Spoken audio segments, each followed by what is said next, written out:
Hello lovelies, ఎలా ఉన్నారు? Welcome back to our channel. నాకు బిర్యానీ తినాలనిపించి మా బండ తమ్ముడికి ఫోన్ చేసి రా అని చెప్పాను. వచ్చాక మంచిగా బిర్యానీ చేసి పెడతాడు. నేను ఎంచక్కా కూర్చోవచ్చు అని అనుకుంటే అన్ని పనులు నాతోనే చేపించాడు. 2 కేజీలు చికెన్ తీసుకురమ్మని చెప్పాడు. దాంట్లోకి కావాల్సిన సీజనింగ్ అంతా ఇక్కడ ఉన్నాయిరా చూసుకో, నువ్వు వేసుకో అని అంటే, లేదు ఇదంతా దీనికింతే అని చెప్పేసి నాకే ఇన్స్ట్రక్షన్స్ చెప్పాడనమాట. సో 2 కేజీస్ చికెన్కి మేము పసుపు, కారం, ఉప్పు అండ్ మిరపకాయలు, అల్లం వెల్లుల్లి పేస్ట్ అండ్ ఇందాక గ్రీన్ కలర్లో పట్టుకుంది కొరియాండర్ అండ్ మింట్ పేస్ట్ అనమాట. అవి కూడా యాడ్ చేసి చికెన్ మసాలా, గరం మసాలా యాడ్ చేసేసాము. బాగా కలిపేసుకున్న తర్వాత దీంట్లోనే ఇప్పుడు చికెన్ బిర్యానీ మళ్ళీ పోపు సెపరేట్గా పెట్టాం కాబట్టి ఈ రెసిపీలో కొంచెం ఆయిల్ కూడా యాడ్ చేసేసాడనమాట. అండ్ దీంట్లో మళ్ళీ పెరుగు కూడా యాడ్ చేసి మ్యారినేషన్కి సైడ్కి పెట్టేశాడు.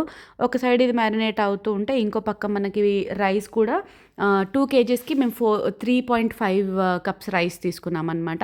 సో దీంట్లో బ్రౌన్ ఆనియన్స్ కూడా 5 ఆనియన్స్ మొత్తం ఫ్రై చేస్తే హాఫ్ ఇందులో యాడ్ చేసాము. మిగిలిన హాఫ్ మనము లేయరింగ్ చేసుకునేటప్పుడు వాడుకుందామని చెప్పేసి.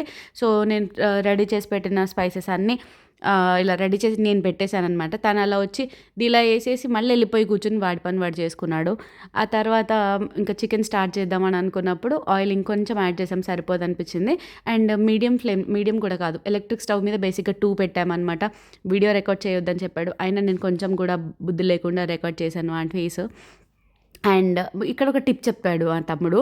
అందరూ అన్నం లేయర్ డైరెక్ట్‌గా ఏసేస్తారు కదా! మా తమ్ముడు ఏం చేసిండంటే ఫస్ట్ ఆ కొంచెం దాని మీద యాడ్ చేసేసి ఒక లేయర్ లాగా ఇట్లా మొత్తం స్టక్ చేసేసిండనమాట. దాన్ని ఇట్లా లోపలికి నొక్కేసి ఒక 5 మినిట్స్ అట్లనే వదిలేసినాడు. ఆ తర్వాత మళ్ళీ మిగిలిపోయిన బ్రౌన్ ఆనియన్స్ అన్నీ ఏసి రైస్ అంతా ఏసిన తర్వాత మీద నుంచి మళ్ళీ నెయ్యి యాడ్ చేసాము. ఇంట్లో సాఫ్రాన్ ఉందా అని అడిగాడు. లేదన్నందుకు తిట్టాడు.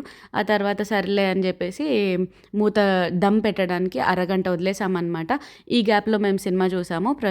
ఇంకా తమ్ముడు రూమ్‌లోకి వచ్చిన సినిమా చూసారు. నేను ఫ్రెష్ అప్ అయిపోయి వచ్చేసాను. ఫస్ట్ ఫ్రెష్ అవ్వే కంటే ముందు అక్కడ చూసారా అంట్లు ఎన్ని ఉన్నాయో అవన్నీ నేనే తోమేస్తే అక్కడ కూర్చొని బండలాగా ఫోన్ చూస్తున్నాడు అసల.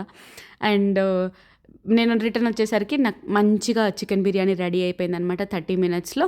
నేను ఒకసారి చూడండి ఎంత బాగా కుదిరిందో. నాకు మంచి స్మెల్ వచ్చింది. మేము కావాలనే నిమ్మకాయ యాడ్ చేయలేదనమాట. మీకు కావాలంటే మీరు మ్యారినేషన్‌లో యాడ్ చేసుకోండి. మాకిద్దరికీ దాంట్లో నచ్చదు కాబట్టి వేయలేదు. ఆనియన్ అండ్ నిమ్మకాయ పక్కన పెట్టేసుకొని మంచిగా అయిన చికెన్ బిర్యానీ సూపర్‌గా ఎంజాయ్ చేసాము. మీరు కూడా ఒకసారి రెసిపీ ట్రై చేసి ఎలా ఉందో నాకు కామెంట్స్‌లో చెప్పండి.